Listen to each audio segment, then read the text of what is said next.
गंगा के उस पार जलती हुई चिता की लपटें आसमान को छू रही थीं, और इधर सावित्री की दुनिया हमेशा के लिए राख हो चुकी थी।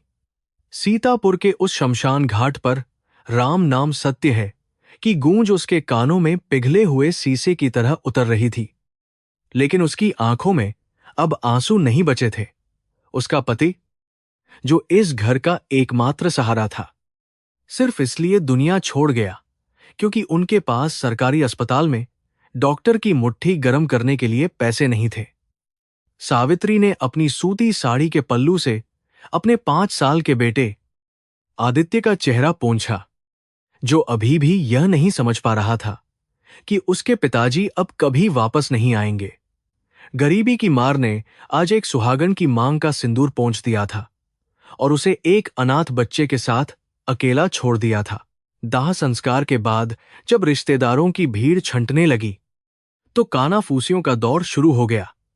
कोई कह रहा था कि सावित्री अभी जवान है, उसे दूसरी शादी कर लेनी चाहिए, तो कोई सलाह दे रहा था कि बच्चे को किसी अनाथालय में डाल दिया जाए ताकि वह अपनी नई जिंदगी शुरू कर सके। समाज के इन ठेकेदारों की बातें सावित्री के स्वाभिमान को छलनी कर रही थीं, लेकिन उसने अपना सिर नहीं झुकाया। उसने गंगा मैया के ठंडे पानी को अपनी अंजलि में भरा और डूबते हुए सूरज को साक्षी मानकर एक भीषण प्रतिज्ञा ली। उसने कसम खाई कि वह अपनी जवानी और खुशियों की बलि दे देगी, लेकिन अपने बेटे आदित्य को इस गरीबी के दलदल से बाहर निकालकर ही दम लेगी। वह उसे इतना बड़ा साहब बनाएगी कि आज जो लोग उन पर हंस रहे हैं, कल वही उसके सामने सिर झुकाने पर मजबूर हो जाएंगे। 13वीं के भोज के बाद घर में अनाज का एक दाना भी नहीं बचा था और सिर पर कर्ज का पहाड़ खड़ा था। गांव का जमींदार ठाकुर रघबीर सिंह, जिसने बीमारी के वक्त कुछ पैसे उधार दिए थे, अब ब्याज वसूली के लिए दरवाजे पर दस्तक देने लगा था। उसकी ललचाई हुई नजरें सावित्री की बेबसी को टटोल रही थीं, जो एक स्वाभिमानी औरत के लिए मौत से भी बदतर था। सावित्री जानती थी कि अगर उसने जल्द ही कुछ नहीं किया तो वे लोग उसका घर नीलाम कर देंगे और उसे और आदित्य को सड़क पर आना पड़ेगा। एक उच्च कुल की ब्राह्मण बहू होने के नाते घर की देहरी लांघकर काम करना वर्जित था, लेकिन भूख और अपमान का कोई धर्म या जाति नहीं होती। उसने अपनी लाज की चादर को समेटा और काम की तलाश में निकल पड़ी। काम खोजना कोई आसान काम नहीं था, खासकर एक ऐसी महिला के लिए जिसने आज तक घर की चारदीवारी के बाहर कदम नहीं रखा था। वह कई दुकानों और कारखानों में गई, लेकिन हर जगह उसे हताशा ही हाथ लगी क्योंकि उसके पास कोई हुनर नहीं था। अंततः अपनी ममता की खातिर उसे वह फैसला लेना पड़ा जिसके बारे में सोचकर ही उसकी रूह कांप जाती थी। गांव के सबसे अमीर व्यापारी सेठ धनीराम की हवेली के पीछे वाले दरवाजे पर खड़ी सावित्री के पैर कांप रहे थे। जिस हाथ ने कभी पूजा की थाली के अलावा कुछ नहीं उठाया था, आज वही हाथ दूसरों के झूठे बर्तन धोने के लिए फैला था। सेठानी ने उसे ऊपर से नीचे तक देखा और हिकारत भरे स्वर में पूछा कि क्या वह लैट्रिन साफ कर लेगी और पूरे घर का झाड़ू पोछा कर सकेगी। यह सवाल सावित्री के अस्तित्व पर एक तमाचे जैसा था, क्योंकि उसके संस्कारों में यह काम सबसे निम्न माना जाता था। एक पल के लिए उसका मन हुआ कि वह वहां से भाग जाए और कभी वापस न आए, लेकिन तभी उसे घर पर भूखे बैठे नन्हे आदित्य का चेहरा याद आ गया। उसने अपने होंठ इतनी जोर से काटे कि खून निकल आया और फिर धीमी आवाज में हाँ कह दिया। यह केवल एक नौकरी की स्वीकृति नहीं थी, बल्कि अपने स्वाभिमान का सौदा था जो उसने अपने बेटे के भविष्य के लिए किया था। वह पहला दिन सावित्री के जीवन का सबसे लंबा और कष्टदायक दिन था, जो शायद कभी खत्म नहीं होने वाला था। जब उसने गंदी नालियों और शौचालयों को साफ करने के लिए झाड़ू उठाई तो उसका पूरा शरीर घृणा और अपमान से सिकुड़ गया था। फिनाइल की तीखी गंध ने उसके सिर में दर्द पैदा कर दिया था और ठंडे पानी में लगातार काम करने से उसकी कोमल उंगलियां सुन्न पड़ गई थीं। हर बार जब वह फर्श पर बैठकर पोंछा लगाती तो उसकी आंखों से निकले आंसू फर्श के पानी में मिल जाते थे। जिन्हें देखने वाला कोई नहीं था। यह केवल शारीरिक श्रम नहीं था, बल्कि यह उसकी आत्मा का चीरहरण था, जिसे वह अपने बेटे के सुनहरे भविष्य के लिए चुपचाप सहन कर रही थी। शाम को जब वह थके हारे कदमों से अपनी झोपड़ी में लौटी, तो उसके हाथ रसायनों और साबुन की वजह से पूरी तरह से सफेद पड़ चुके थे और उनमें दरारें पड़ गई थीं। उसने घर में घुसने से पहले अपनी साड़ी बदली और खुद को अच्छी तरह से धोया, ताकि उस अमीर घर की गंदगी और बदबू उसके बेटे तक न पहुंच सके। जब उसने आदित्य को अपने हाथों से खाना खिलाना शुरू किया, तो नन्हे आदित्य ने मासूमियत से पूछा कि मां, तुम्हारे हाथ इतने खुरदरे क्यों हो गए हैं? सावित्री का दिल भर आया, लेकिन उसने जबरदस्ती मुस्कान ओढ़ ली और अपने फटे हुए हाथों को पल्लू के नीचे छिपा लिया। उसने झूठ बोला कि वह मंदिर में सेवा कर रही थी, क्योंकि वह नहीं चाहती थी कि उसका बेटा अपनी मां की इस कुर्बानी के बोझ तले अभी से दब जाए। महीने के अंत में जो भी थोड़ी बहुत कमाई हुई, सावित्री ने उससे अपने पेट की भूख मिटाने के बजाय आदित्य का दाखिला शहर के सबसे अच्छे अंग्रेजी स्कूल में बनेगा। लोगों का कहना था कि क्वां कभी हंस की चाल नहीं चल सकता, लेकिन सावित्री ने अपने कानों में रुई डाल ली थी। समाज के ताने उसके इरादों को कमजोर करने के बजाय और मजबूत कर रहे थे। उसने ठान लिया था कि वह इन लोगों को अपनी जुबान से नहीं, बल्कि अपने बेटे की कामयाबी से जवाब देगी। आदित्य के लिए भी यह सफर आसान नहीं था, क्योंकि स्कूल में बड़े घरों के बच्चों के बीच वह खुद को अलग थलग महसूस करता था। उसकी पुरानी वर्दी और टूटी हुई चप्पलों को देखकर सहपाठी उसका मजाक उड़ाते थे, जिससे उसका बालमन आहत होता था। कई बार वह रोते हुए घर आता और स्कूल जाने से मना कर देता, लेकिन सावित्री उसे सीने से लगाती और समझाती। वह रात को ढिबरी की मध्यम रोशनी में उसके पास बैठती, और भले ही वह खुद अंग्रेजी नहीं जानती थी, लेकिन वह उसे पढ़ने के लिए प्रेरित करती रहती। वह उसे बताती कि यह पढ़ाई ही वह जादू की छड़ी है जो उनकी गरीबी को मिटा सकती है और उन्हें सम्मान दिला सकती है। सावित्री ने अपनी जरूरतों को शून्य कर दिया था।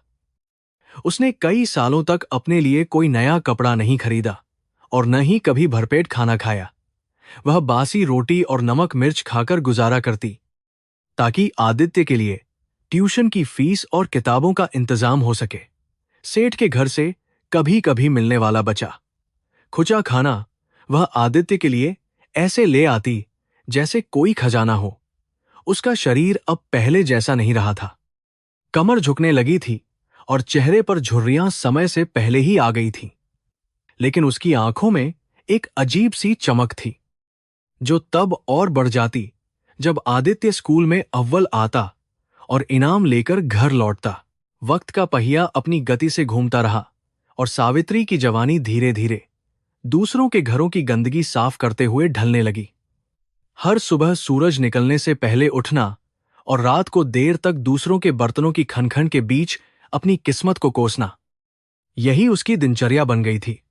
लेकिन इस काली अंधेरी सुरंग के अंत में उसे आदित्य की पढ़ाई के रूप में एक रोशनी की किरण दिखाई देती थी।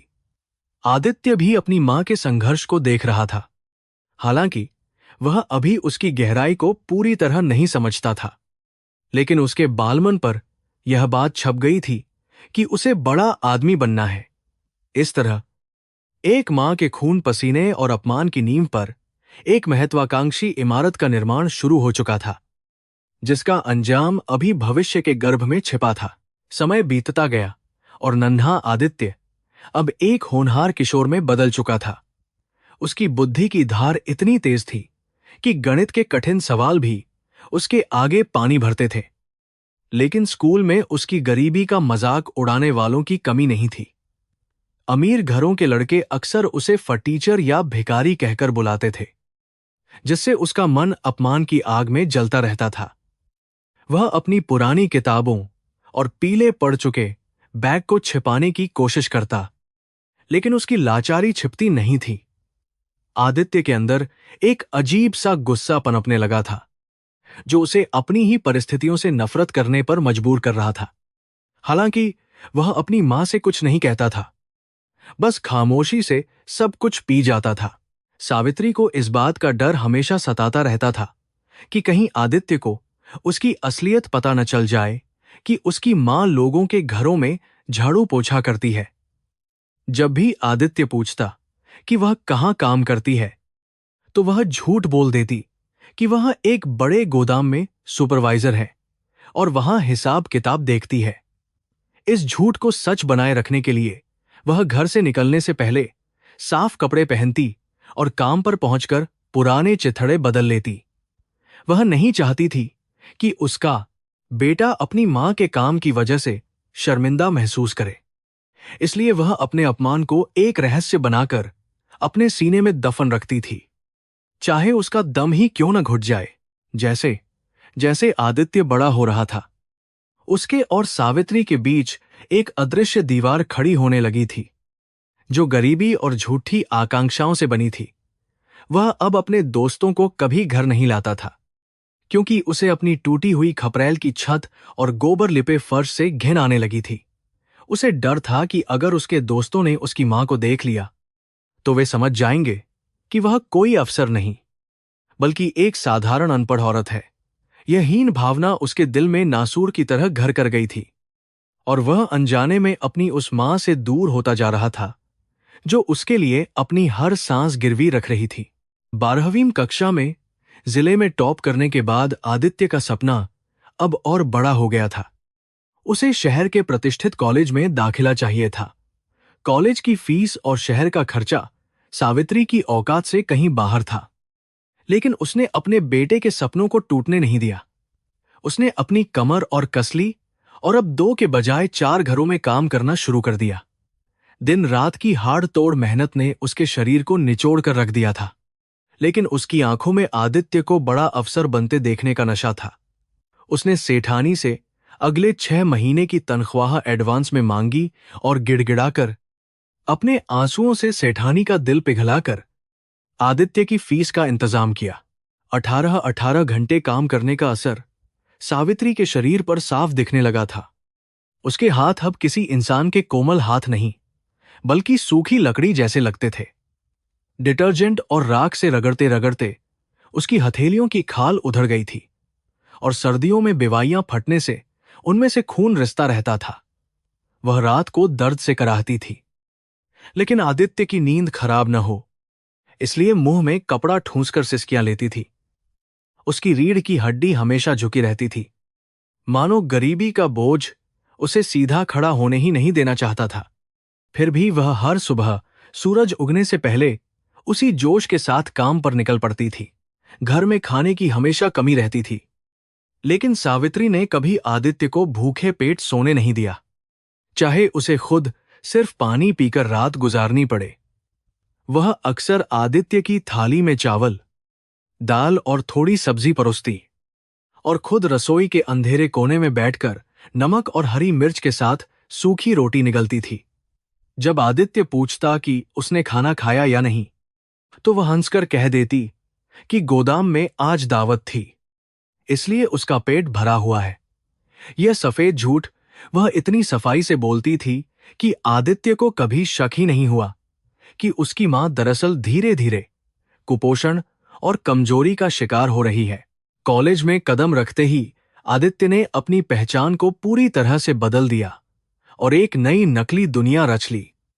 उसने अपनी बोली और पहनावे में ऐसा बदलाव किया कि कोई भी यह नहीं कह सकता था कि वह एक नौकरानी का बेटा है।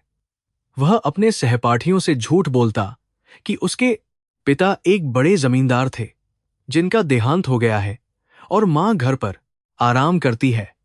इस दिखावे को बनाए रखने के लिए उसे अच्छे कपड़ों और जूतों की जरूरत थी, जिसके लिए वह बेझिझक सावित्री से पैसे मांगता था। वह भूल गया था कि उसके एक नए ब्रांडेड शर्ट की कीमत उसकी मां के पूरे महीने की कमर तोड़ मेहनत और अपमान के बराबर है। कभी कभी जब आदित्य वीकेंड पर घर आता और सावित्री को फटे पुराने कपड़ों में देखता, तो उसके मन में करुणा के बजाय खींच पैदा होती थी। उसे अपनी मां का वह गंदा और थका हुआ रूप अपनी नई चमक धमक वाली दुनिया पर एक बदनुमा दाग लगता था। वह सावित्री पर चिल्लाता कि वह थोड़ा ढंग से क्यों नहीं रहती, जबकि वह जानता था कि उनके पास नए कपड़े खरीदने के पैसे नहीं हैं।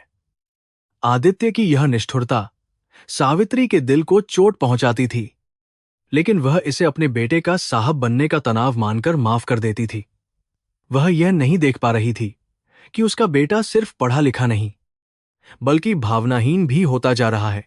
कॉलेज के साल भी बीत गए और आदित्य ने अपनी डिग्री भी अव्वल दर्जे में हासिल कर ली, लेकिन उसकी भूख अब और बढ़ गई थी।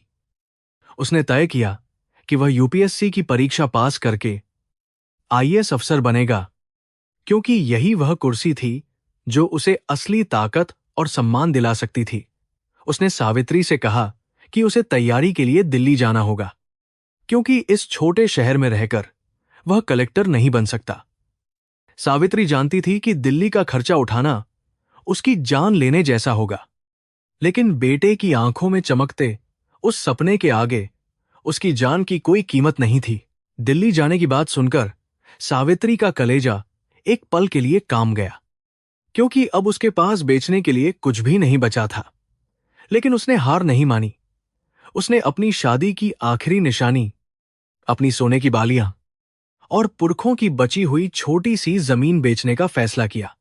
गांव वालों ने उसे बहुत समझाया कि बुढ़ापे के लिए कुछ तो बचाकर रखे, लेकिन सावित्री को तो बस अपने बेटे को लाट साहब देखना था। उसने सब कुछ बेचकर नोटों की गड्डी आदित्य के हाथों में थमा दी, बिना यह जाने कि यह पैसा नहीं, बल्कि उसका अपना खून और भविष्य है जिसे वह उसे सौंप रही है। सीतापुर का वह छोटा सा रेलवे स्टेशन उस दिन आंसुओं और धुएं से भरा हुआ लग रहा था, जब सावित्री अपने जिगर के टुकड़े को दिल्ली विदा करने आई थी। रेलगाड़ी की सीटी ने उसके दिल की धड़कनों को तेज कर दिया था और उसने कांपते हाथों से नोटों की वह गड्डी आदित्य की हथेली पर रख दी, जो उसने अपनी जमीन और गहने बेचकर हासिल की थी। आदित्य की आंखों में सपनों की चमक थी। वह दिल्ली की चकाचौंध और मुखर्जी नगर की दुनिया में खो जाने को बेताब था। सावित्री ने रूंधे गले से उसे अपना ख्याल रखने और समय पर खाना खाने की हिदायत दी, लेकिन आदित्य का ध्यान तो आने वाली ट्रेन पर था। जैसे ही गाड़ी चली, सावित्री तब तक दौड़ती रही जब तक कि ट्रेन उसकी धुंधली आंखों से ओझल नहीं हो गई, यह जाने बिना कि उसका बेटा अब उससे बहुत दूर जा रहा है। दिल्ली के मुखर्जी नगर की सकरी गलियों और कोचिंग सेंटरों की भीड़भाड़ में आदित्य को शुरू में बहुत घबराहट हुई, लेकिन जल्द ही उसने खुद को उस माहौल में ढाल लिया। यहां हर कोई एक बड़ा अधिकारी बनने का सपना लेकर आया था, और आदित्य ने महसूस किया कि यहां टिकने के लिए सिर्फ पढ़ाई ही काफी नहीं है, बल्कि एक रुतबा भी चाहिए। उसने देखा कि उसके आसपास के छात्र बड़े बड़े शहरों से आए हैं और महंगी गाड़ियां व कपड़े इस्तेमाल करते हैं। अपनी गरीबी और देहाती पृष्ठभूमि को लेकर उसके मन में एक हीन भावना पैदा हो गई, जिसे छिपाने के लिए उसने एक झूठा नकाब ओढ़ने का फैसला किया। उसने अपने नए दोस्तों को बताया कि उसके पिता एक बड़े जमींदार थे और उसकी मां गांव में हवेली की देखभाल करती है। इस झूठ को सच साबित करने का बोझ आदित्य के कंधों पर नहीं, बल्कि सैकड़ों मील दूर सावित्री की बूढ़ी हड्डियों पर आ पड़ा था। दिल्ली का खर्च, कमरे का किराया, कोचिंग की फीस और दोस्तों के साथ उठने बैठने का स्तर बनाए रखने के लिए आदित्य को हर महीने भारी रकम की जरूरत थी। सावित्री के पास अब बेचने के लिए कुछ नहीं बचा था, सिवाय अपने शरीर और श्रम के। उसने अब दिन रात काम करना शुरू कर दिया था। सुबह 4 बजे से लेकर रात के 11 बजे तक वह मशीन की तरह काम करती। वह अब केवल झाड़ू पोछा ही नहीं करती थी, बल्कि शादियों में बर्तन धोने और यहां तक कि कचरा बीनने का काम भी करने लगी थी, ताकि 4 पैसे ज्यादा मिल सकें। सावित्री का शरीर अब जवाब देने लगा था। लगातार पानी में रहने के कारण उसके पैरों में भयानक घाव हो गए थे, जो ठीक होने का नाम नहीं ले रहे थे। उसे अक्सर तेज बुखार रहता और खांसते वक्त सीने में तेज दर्द होता, लेकिन वह डॉक्टर के पास जाने के बजाय मेडिकल स्टोर से सस्ती दर्द निवारक गोलियां खाकर काम चला लेती। वह सोचती कि डॉक्टर की फीस और दवाइयों में जो पैसा खर्च होगा, उससे आदित्य की एक अच्छी किताब आ जाएगी। हर महीने जब वह मनी ऑर्डर करने डाकघर जाती तो उसके चेहरे पर एक अजीब सा संतोष होता था, मानो वह पैसे नहीं बल्कि अपने बेटे की सफलता की ईंटें भेज रही हो। डाकिया भी उसे देखकर दया से भर जाता, लेकिन सावित्री की आंखों में सिर्फ उम्मीद की चमक होती थी। उधर दिल्ली में आदित्य अपनी पढ़ाई में तो अव्वल था, लेकिन नैतिक रूप से उसका पतन शुरू हो चुका था। वह अक्सर अपने अमीर दोस्तों के साथ कैफे और मॉल में जाता, जहां वह अपनी मां की महीने भर की कमाई एक ही बार में कॉफी और पिज्जा पर उड़ा देता। जब भी सावित्री का फोन आता तो वह या तो फोन काट देता या बहुत रूखेपन से बात करता। उसे अपनी मां की देहाती बोली और बार बार पूछे जाने वाले वही सवाल, खाना खाया क्या, अब चुभने लगे थे। वह डरता था कि कहीं उसके दोस्त उसकी मां की आवाज सुन न लें और उसकी असलियत सामने ना आ जाए। मां का प्यार अब उसे एक बेड़ियों की तरह लगने लगा था, जो उसे उसकी ऊंची उड़ान भरने से रोक रहा था। सर्दियों की एक ठिठुरती रात में, जब सीतापुर में कोहरा इतना घना था कि हाथ को हाथ नहीं सूझ रहा था, सावित्री को सेठ के घर के बाहर खुले में बर्तन धोने पड़े। ठंडे पानी ने उसकी हड्डियों तक को जमा दिया था और उसे निमोनिया हो गया, जिससे वह कई दिनों तक खाट से उठ नहीं पाई। पड़ोसी ने दया करके उसे खिचड़ी खिलाई और आदित्य को खबर देने को कहा, लेकिन सावित्री ने कसम दिलाकर मना कर दिया। वह नहीं चाहती थी कि उसकी बीमारी की खबर सुनकर आदित्य की पढ़ाई में कोई बाधा आए। वह अपनी खाट पर पड़ी पड़ी बस आदित्य की तस्वीर सीने से लगाए कराहती रही, और उधर आदित्य अपने दोस्तों के साथ न्यू ईयर की पार्टी में जश्न मना रहा था। आदित्य की मांगे दिन बद दिन बढ़ती जा रही थीं। कभी उसे नई मैगजीन के लिए पैसे चाहिए होते, तो कभी इंटरव्यू की तैयारी के लिए महंगे सूट की जरूरत होती। सावित्री कभी सवाल नहीं करती थी, वह बस चुपचाप अपनी पेट की आंतें सिकोड़कर पैसे जोड़ती। उसने अब एक वक्त का खाना पूरी तरह छोड़ दिया था और अक्सर सिर्फ गुड़ और पानी पीकर सो जाती थी। उसका वजन तेजी से गिर रहा था और वह एक चलते फिरते कंकाल जैसी दिखने लगी थी। गांव के लोग उसे पागल कहते थे, जो एक ऐसे बेटे के लिए मर रही है जिसे अपनी मां की सुध तक नहीं है। लेकिन सावित्री के लिए आदित्य उसका बेटा नहीं, बल्कि उसका ईश्वर था, जिसकी वह पूजा कर रही थी। दिल्ली में रहते हुए आदित्य की मुलाकात रिया कपूर से हुई, जो एक बेहद प्रभावशाली और अमीर राजनेता की बेटी थी और खुद भी सिविल सेवा की तैयारी कर रही थी। रिया की खूबसूरती और उसके स्टेटस ने आदित्य को मंत्रमुग्ध कर दिया था और उसे लगा कि रिया ही वह सीढ़ी है जो उसे सत्ता के शिखर तक पहुंचा सकती है। रिया के करीब जाने के लिए आदित्य ने अपने झूठ के जाल को और मजबूत कर दिया। उसने रिया को बताया कि उसका परिवार बहुत रूढ़िवादी लेकिन शाही है और वह अपने दम पर कुछ करना चाहता है, इसलिए परिवार की मदद नहीं लेता।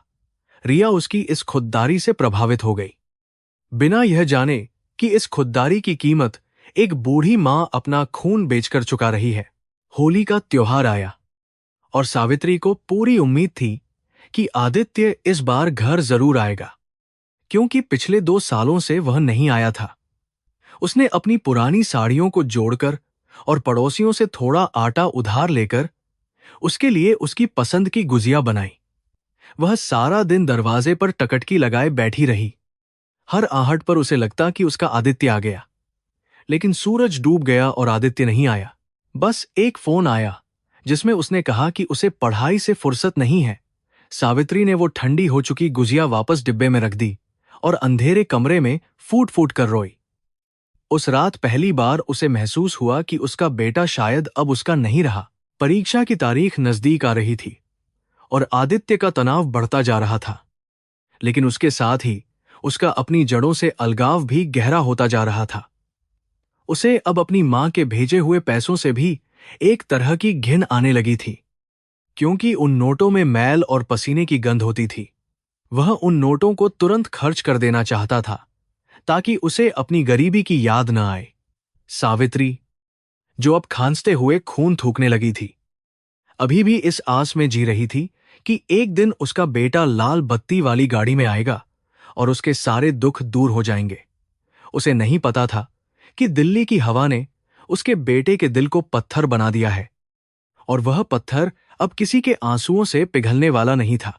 जिस दिन यूपीएससी का परिणाम घोषित होने वाला था, उस दिन दिल्ली के मुखर्जी नगर की हवा में एक अजीब सा तनाव और बेचैनी घुली हुई थी। आदित्य अपने कमरे में लैपटॉप के सामने बैठा था। उसकी उंगलियां कीबोर्ड पर कांप रही थीं और माथे पर पसीने की बूंदें चमक रही थीं। उसके पास ही रिया बैठी थी, जो उसका हाथ थामकर उसे ढाढ़स बंधा रही थी। लेकिन आदित्य के दिल की धड़कनें किसी नगाड़े की तरह बज रही थीं। जब स्क्रीन पर पीडीएफ फाइल खुली और उसने अपना नाम शीर्ष सूची में देखा, Aditya Mishra, all India rank 4, तो एक पल के लिए उसे अपनी आंखों पर विश्वास ही नहीं हुआ। वह चिल्लाया और खुशी से पागल होकर रिया के गले लग गया। यह केवल एक परीक्षा पास करना नहीं था, बल्कि यह उस गरीबी और अपमान के जीवन से उसकी हमेशा के लिए मुक्ति थी। कुछ ही मिनटों में यह खबर जंगल की आग की तरह फैल गई और आदित्य का फोन लगातार बजने लगा, जिसमें बधाई देने वालों का तांता लग गया था। रिया ने तुरंत अपने पिता, जो एक कद्दावर मंत्री थे, को फोन करके खुशखबरी दी और उन्होंने भी आदित्य को अपने घर दावत के लिए बुला लिया। आदित्य को लगा जैसे उसने पूरी दुनिया जीत ली है। अब वह लाचार और गरीब लड़का नहीं था, बल्कि देश का एक भावी आईएएस अधिकारी था, जिसके आगे दुनिया सिर झुकाएगी। मीडिया वाले उसके कमरे के बाहर जमा हो गए। कैमरों की फ्लैशलाइट चमकने लगीं और आदित्य ने बड़ी अदा से अपनी सफलता का श्रेय अपनी कड़ी मेहनत को दिया। लेकिन उस इंटरव्यू में उसने एक बार भी अपनी मां के संघर्ष का जिक्र नहीं किया। उधर सैकड़ों मील दूर सीतापुर के उस छोटे से गांव में सावित्री सेठ के घर के पिछले आंगन में बर्तनों का पहाड़ मांज रही थी। तभी गांव का एक लड़का दौड़ता हुआ आया और उसने जोर से चिल्लाया, काकी काकी, तेरा लल्ला कलेक्टर बन गया, टीवी पे उसका नाम आया है। सावित्री के हाथ से झूठा बर्तन छूटकर गिर गया और उसकी आंखों के आगे अंधेरा छा गया। लेकिन यह अंधेरा खुशी का था। उसे लगा जैसे उसके कानों ने अमृत सुन लिया हो। जिस दिन के लिए उसने अपनी जवानी, अपना स्वाभिमान और अपना सब कुछ होम कर दिया था, वह दिन आखिरकार आ ही गया था। वह सुध-बुध खोकर वहां से भागी।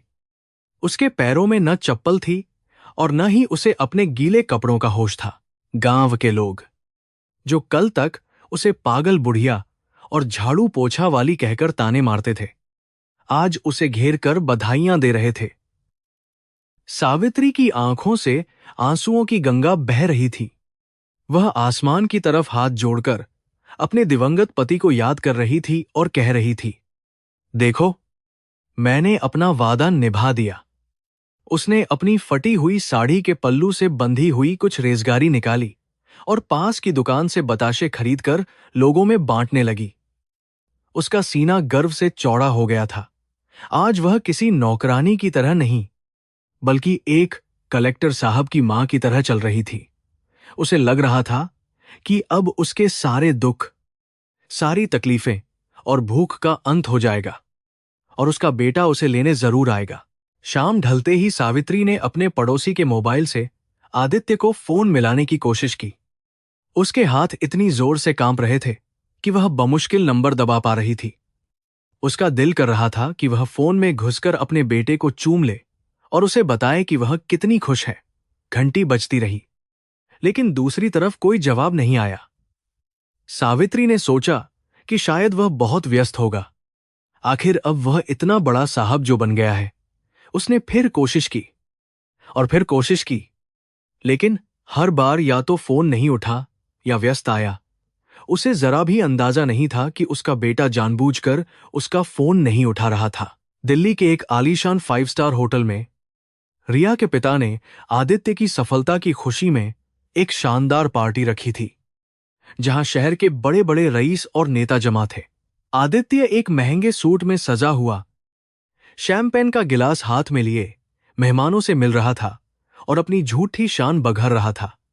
जब उसकी जेब में रखे फोन की स्क्रीन पर मां नाम चमका तो उसके चेहरे पर एक शिकन आ गई।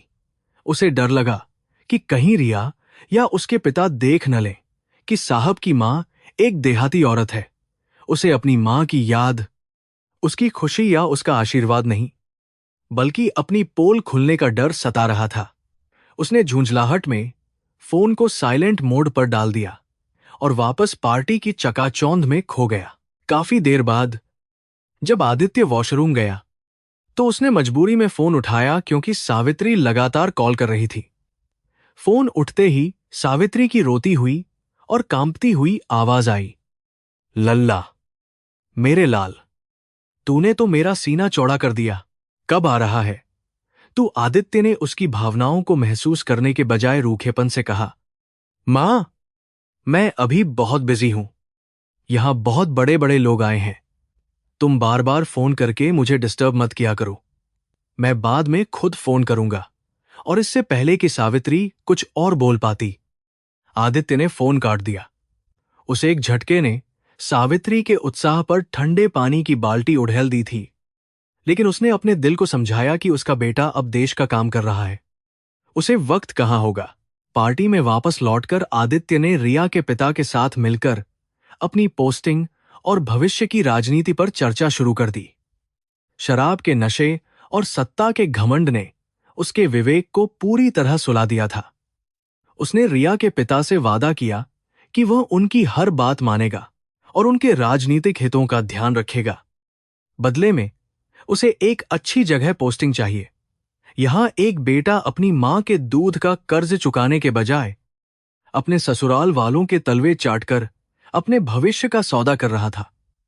उसे उस पल रत्ती भर भी याद नहीं आया कि आज उसने जो खाना खाया है वह उस मां की भूखी रातों की देन है, जिसे उसने अभी अभी डांटकर चुप कराया है। सीतापुर में रात गहरी हो चुकी थी और सावित्री अपनी अंधेरी झोपड़ी में दिए की रोशनी में बैठी आदित्य की पुरानी तस्वीरों को देख रही थी। उसने आज भी कुछ नहीं खाया था क्योंकि खुशी के मारे उसे भूख ही नहीं लगी थी और घर में राशन भी खत्म था। पड़ोसियों ने जो तारीफें की थीं वे उसके कानों में गूंज रही थीं, लेकिन आदित्य की वह रूखी आवाज उसके दिल में कांटे की तरह चुभ रही थी। फिर भी एक मां का दिल तो माफ करने के लिए ही बना होता है। उसने सोचा कि शहर के तौर तरीके अलग होते होंगे। वह उस ठंडी जमीन पर लेट गई, यह सपना देखते हुए कि जल्द ही एक लाल बत्ती वाली गाड़ी उसके दरवाजे पर आएगी और उसे इस नर्क से निकालकर ले जाएगी। अगले कुछ हफ्तों में आदित्य की ट्रेनिंग और पोस्टिंग की प्रक्रिया शुरू हो गई और वह मसूरी स्थित लाल बहादुर शास्त्री राष्ट्रीय प्रशासन अकादमी LBSNA चला गया। वहां की दुनिया और भी अलग थी, जहां उसने पूरी तरह से अपने अतीत को मिटाने का फैसला कर लिया। उसने वहां अपने साथियों को बताया कि उसके माता पिता दोनों का देहांत हो चुका है और वह एक सेल्फ मेड आदमी है। यह झूठ बोलते वक्त उसकी जुबान एक बार भी नहीं लड़खड़ाई। सावित्री उसे चिट्ठियां लिखवाती थी, लेकिन आदित्य ने उनका जवाब देना तो दूर, उन्हें पढ़ना भी जरूरी नहीं समझा। वह बस महीने में एक बार कुछ पैसे मनी ऑर्डर कर देता था, मानो वह किसी भिखारी को भीख दे रहा हो, न कि अपनी मां को उसका हक। सावित्री को पैसे मिलते तो वह खुश हो जाती, यह सोचकर कि उसका बेटा उसका ख्याल रख रहा है। उसे नहीं पता था कि वह पैसा प्यार से नहीं, बल्कि अपराधबोध और पीछा छुड़ाने की मंशा से भेजा गया था।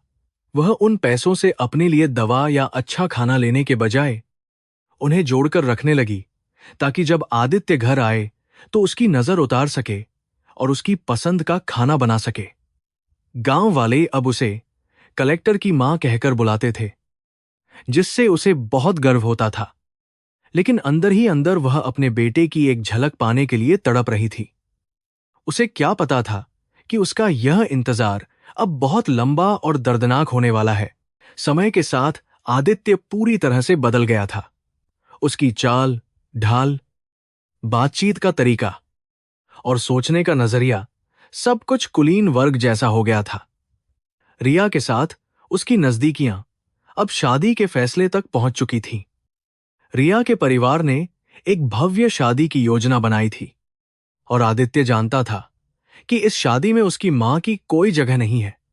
उसने मन ही मन यह क्रूर फैसला कर लिया था कि वह अपनी मां को अपनी शादी में नहीं बुलाएगा, क्योंकि उसकी मौजूदगी उसकी बनाई गई नकली दुनिया को तार तार कर सकती थी।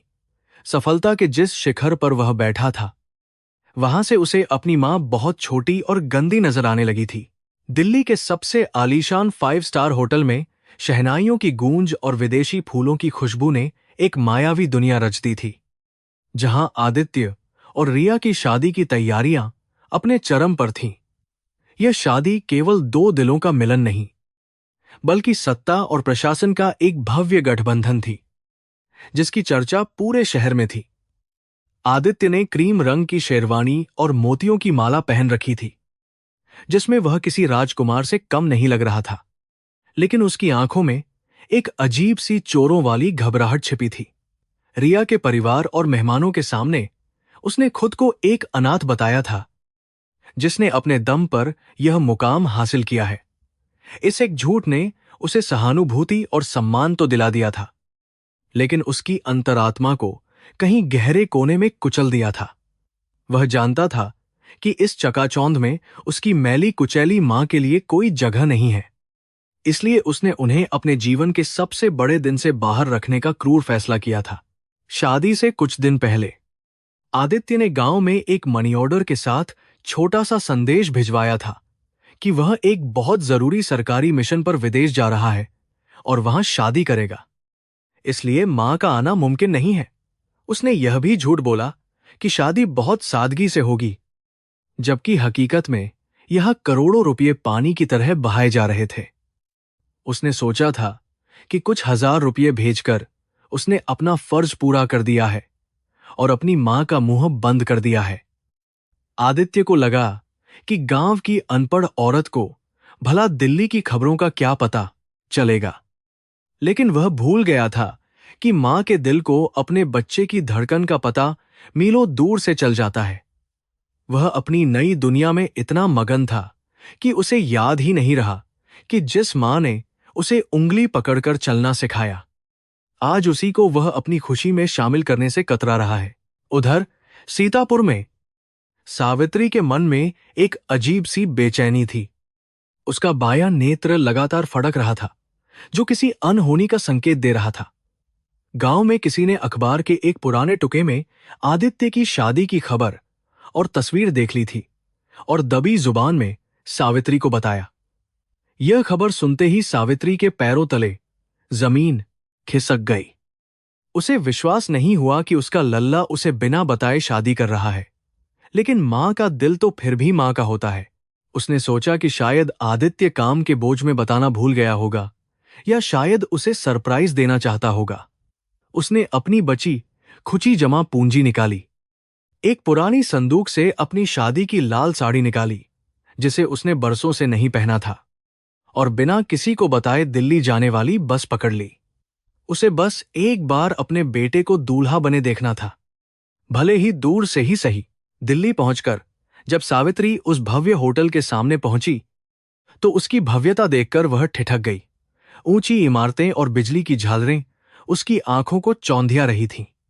वह अपनी फटी हुई चप्पल और पुरानी साड़ी में वहां खड़ी किसी भिखारी से कम नहीं लग रही थी, और होटल के सुरक्षा कर्मियों ने उसे गेट पर ही रोक दिया।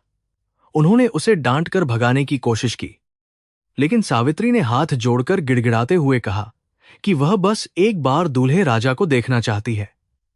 उसकी आंखों की तड़प देखकर एक गार्ड का दिल पसीज गया और उसने उसे एक कोने में झाड़ियों के पीछे छिपकर खड़े होने की इजाजत दे दी।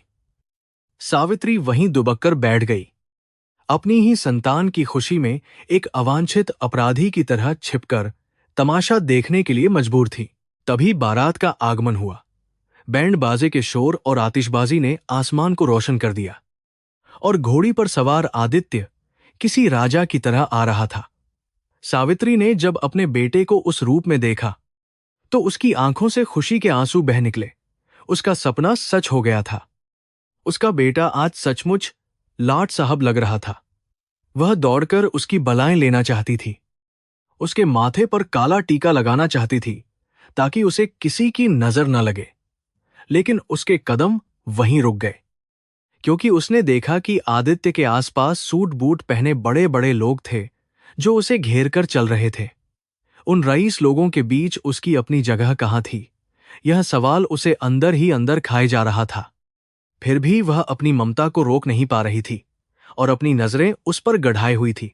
मंडप में जब रस्में शुरू हुईं, तो पंडित जी ने गोत्र और कुल का नाम पूछा और आदित्य ने बड़ी सफाई से अपने पिता का नाम लिया, लेकिन माता पिता की अनुपस्थिति का कारण उनका स्वर्गवास बता दिया।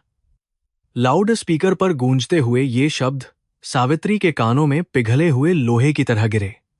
उसका अपना ही बेटा, जिसे उसने अपने खून पसीने से सींचा था, आज भरी सभा में उसे मृत घोषित कर रहा था। उस पल सावित्री को लगा जैसे किसी ने उसका कलेजा निकालकर मसल दिया हो। गरीबी और भूख से वह कभी नहीं टूटी थी, लेकिन आज उसके बेटे के इस झूठ ने उसकी आत्मा की हत्या कर दी थी। वह कांपने लगी, उसका दम घुटने लगा, लेकिन वह चीख भी नहीं सकती थी, क्योंकि वह अपने बेटे की इज्जत को उसी के बनाए झूठ के महल में नीलाम नहीं करना चाहती थी। फेरों के दौरान अचानक आदित्य की नजर भीड़ से परे अंधेरे कोने में खड़ी उस दुबली पतली आकृति पर पड़ी। एक पल के लिए उसकी सांसें अटक गईं। वह चेहरा, वह साड़ी, वह पहचान गया कि वह उसकी मां है, लेकिन उसके चेहरे पर खुशी या आश्चर्य नहीं, बल्कि एक गहरा डर और शर्मिंदगी उभर आई। उसने तुरंत अपनी नजरें फेर लीं और रिया से बात करने का नाटक करने लगा, मानो उसने कुछ देखा ही न हो। उसने अपने पिए को इशारा किया और कानाफूसी में कुछ कहा, जिसका मतलब साफ था कि उस औरत को वहां से हटा दिया जाए। सावित्री ने आदित्य की आंखों में वह पहचान और उसके बाद की वह बेरुखी देख ली थी। वह समझ गई कि उसके बेटे ने उसे सिर्फ समाज के सामने ही नहीं, बल्कि अपने दिल से भी मार दिया है। अब वहां रुकने का कोई मतलब नहीं था।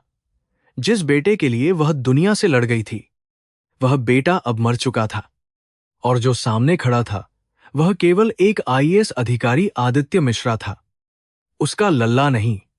सावित्री ने अपने आंसू पोंछे, लेकिन इस बार उन आंसुओं में ममता नहीं, बल्कि एक गहरा और अनंत शून्य था।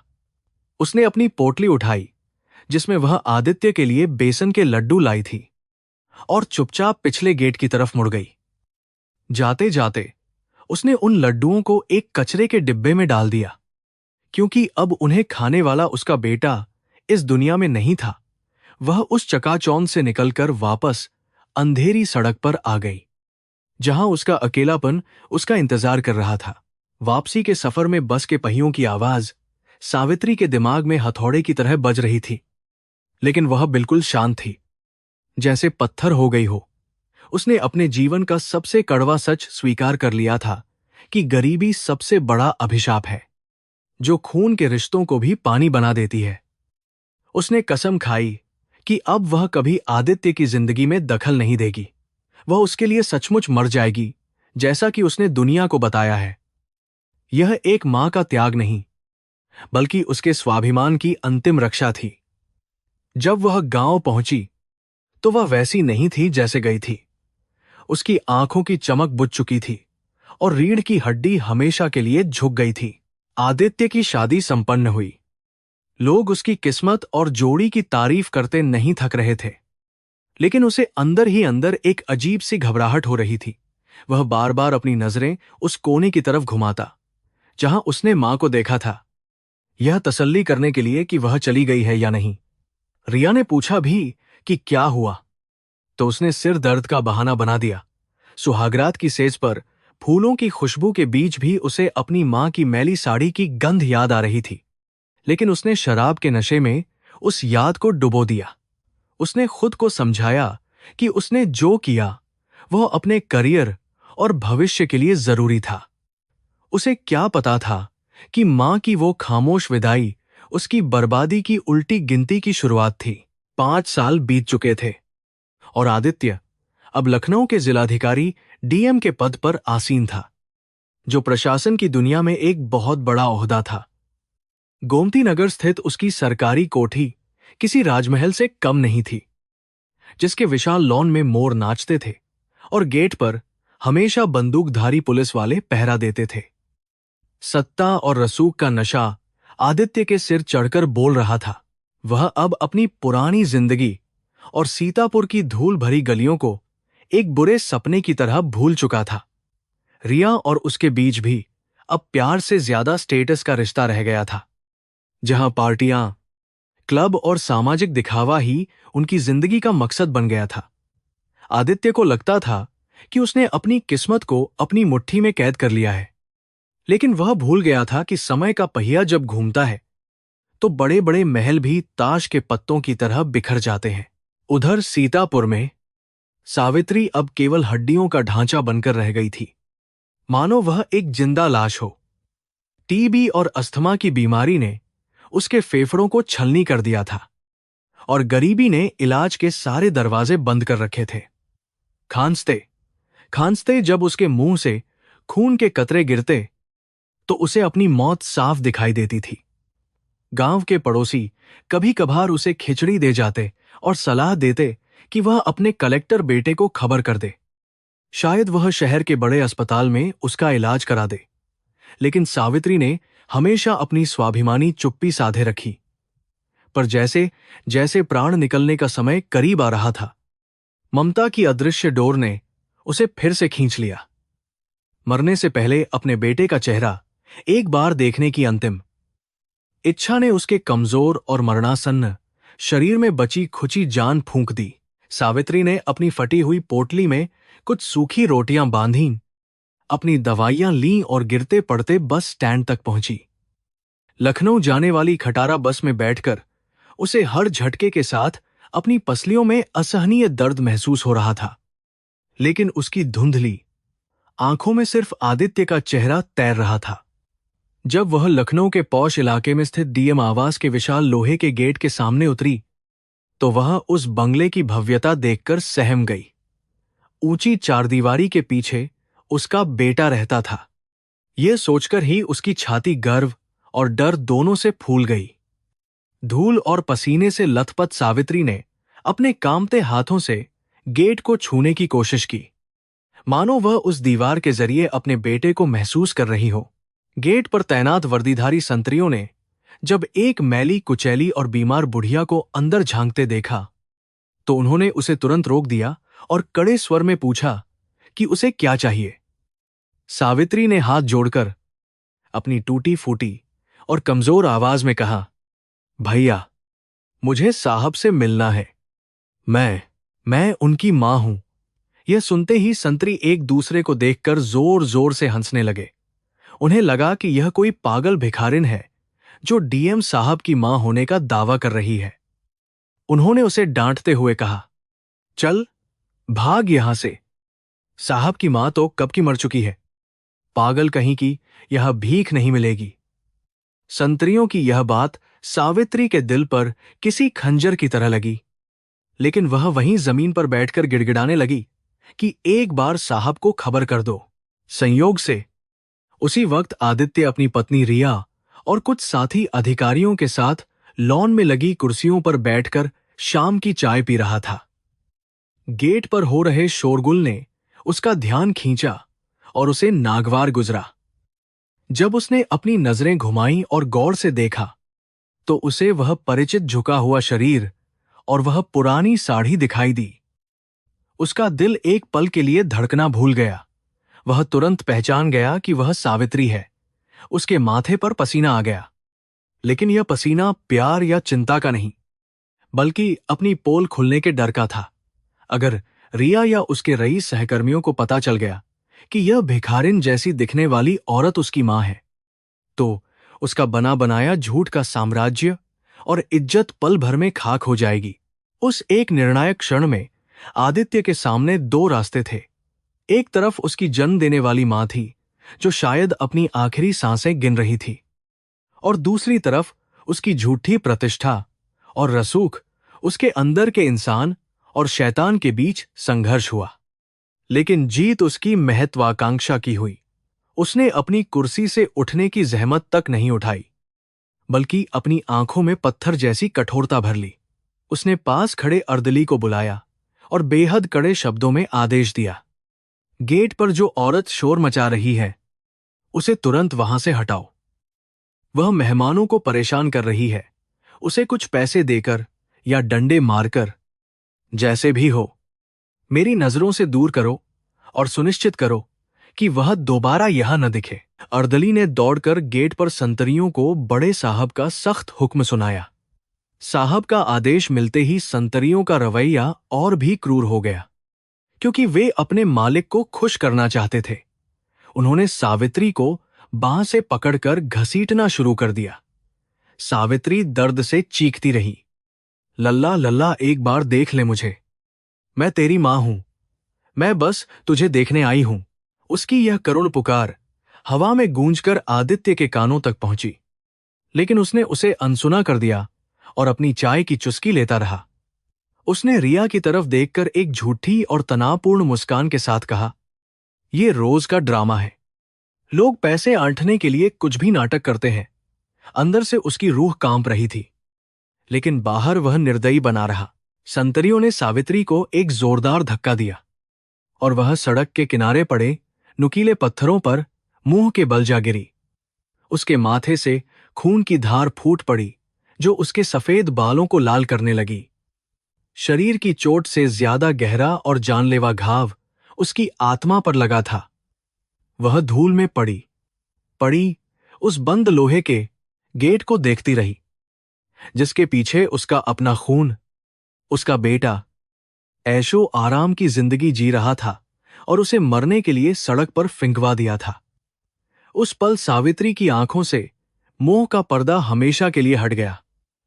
आज उसे यकीन हो गया कि उसने जिस बेटे को जन्म दिया था वह सचमुच मर चुका है।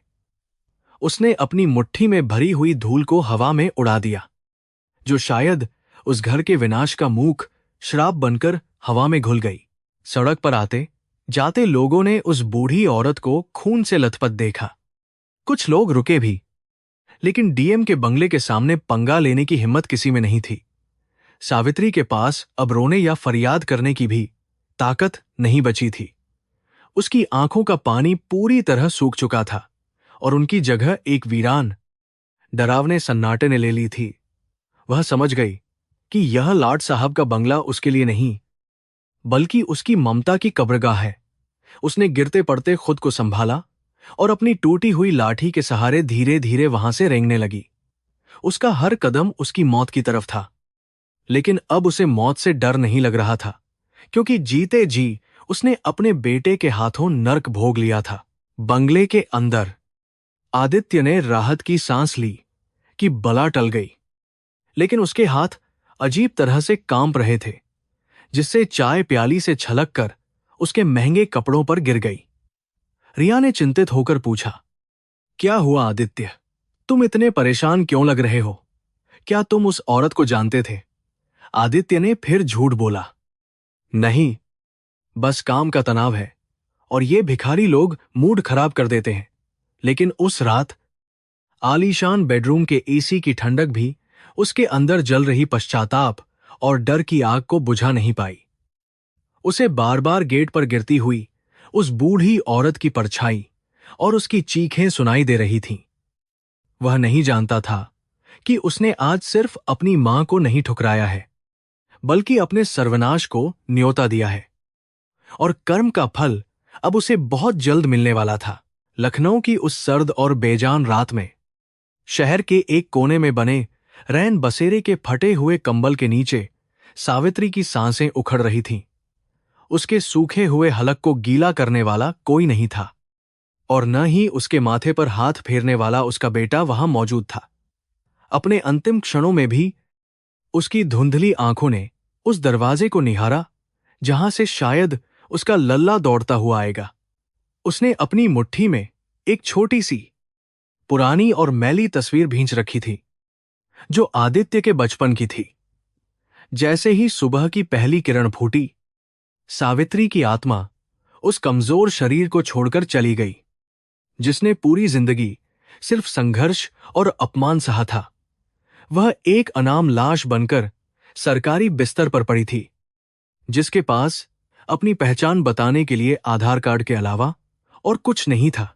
अगले दिन रवि कुमार नाम का एक युवा और तेज तर्रार खोजी पत्रकार, जो अक्सर लावारिस लाशों और गरीबों की दुर्दशा पर रिपोर्टिंग करता था, उस रैन बसेरे में पहुंचा।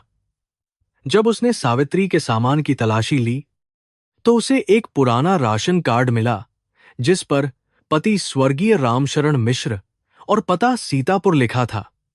लेकिन जिस चीज ने उसे चौंका दिया वह थी उसके पल्लू में बंधी हुई एक अखबार की कटिंग, जिसमें डीएम आदित्य मिश्रा की फोटो थी। रवि का माथा ठनका। एक लावारिस भिखारी जैसी दिखने वाली औरत के पास जिले के सबसे बड़े अधिकारी की फोटो क्यों होगी? अपनी पत्रकारिता की सहज वृत्ति पर भरोसा करते हुए रवि ने तुरंत अपनी बाइक उठाई और सच्चाई की तह तक जाने के लिए सीतापुर की धूल भरी सड़कों की ओर निकल पड़ा।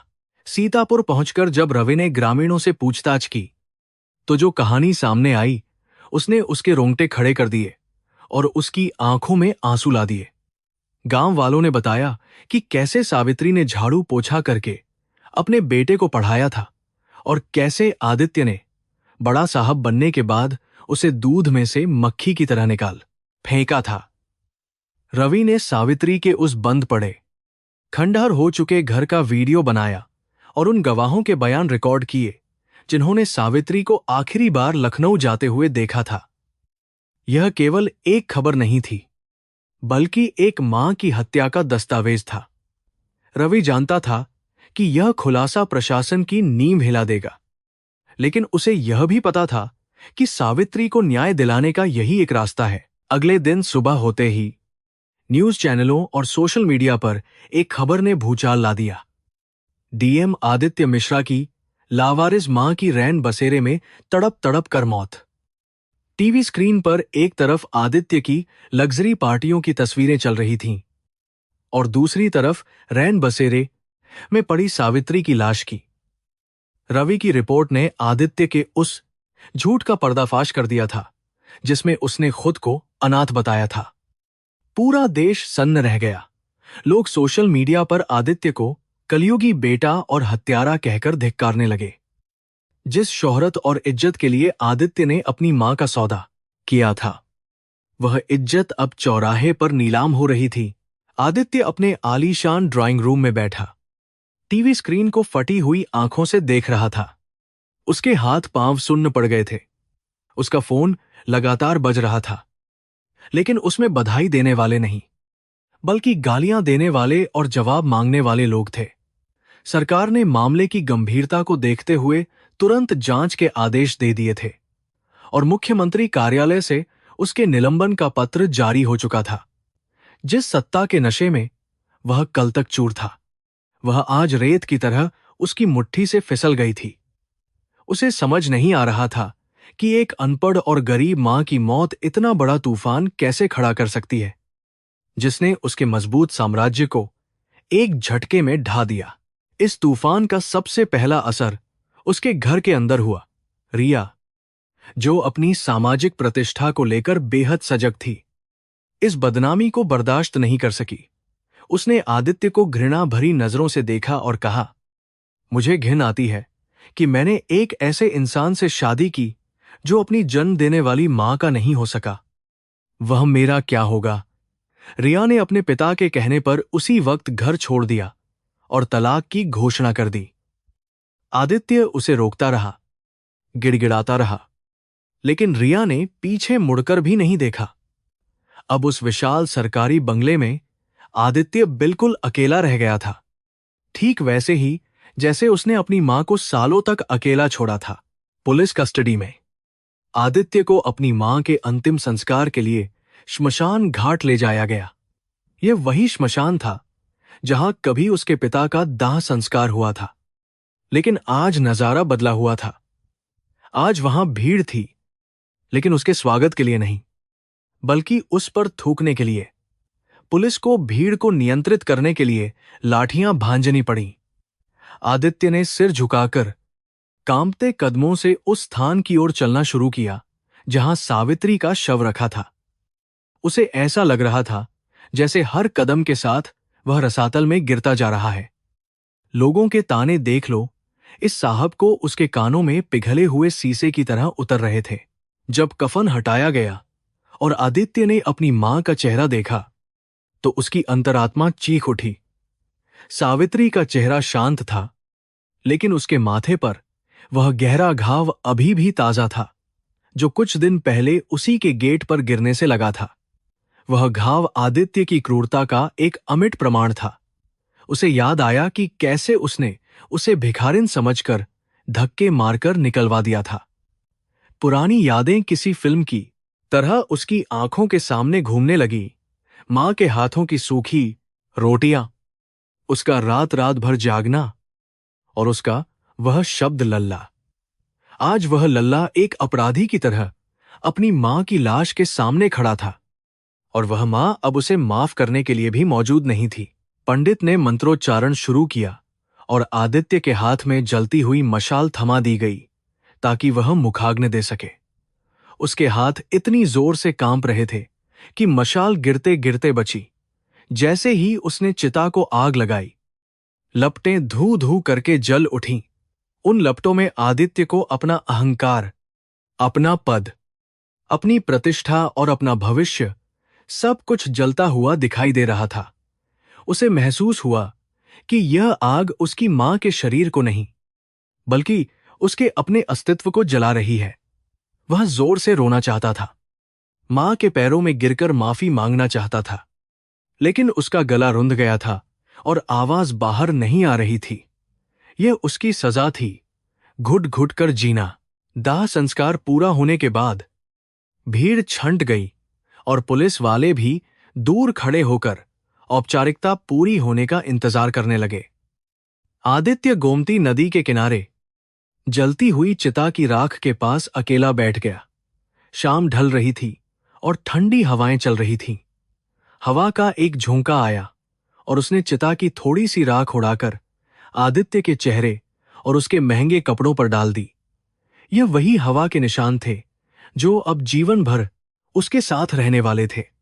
उसने उस राख को अपने माथे से लगाया, यह महसूस करते हुए कि दुनिया में सबसे गरीब इंसान वह है जिसके पास मां नहीं है, भले ही उसके पास पूरी दुनिया की दौलत क्यों न हो। आदित्य की आंखों से पश्चाताप के आंसू बह निकले और उस राख में मिल गए, जिससे एक कीचड़ सा बन गया। उसे समझ आ गया था कि कर्म का फल इंसान को इसी जन्म में भोगना पड़ता है। उसने अपनी मां को दर दर की ठोकरें खाने के लिए मजबूर किया था, और आज वह खुद महलों में रहकर भी बेघर और बेसहारा था। उसने आसमान की तरफ देखा, जहां एक तारा टिमटिमा रहा था। शायद सावित्री उसे देख रही थी, लेकिन अब बहुत देर हो चुकी थी। कहानी खत्म हो चुकी थी, लेकिन आदित्य का नरक अब शुरू हुआ था। एक ऐसा नरक जहां उसे अपनी ही यादों और अपराधबोध के साथ हर पल मरना था। नदी की लहरें शांति से बह रही थीं, मानो कह रही हों कि समय और कर्म किसी के लिए नहीं रुकते। आदित्य वहीं राख में लिपटा बैठा रहा, एक जिंदा लाश की तरह, जबकि शहर की रोशनी दूर कहीं चमक रही थी, जो अब उसके लिए बेमानी थी।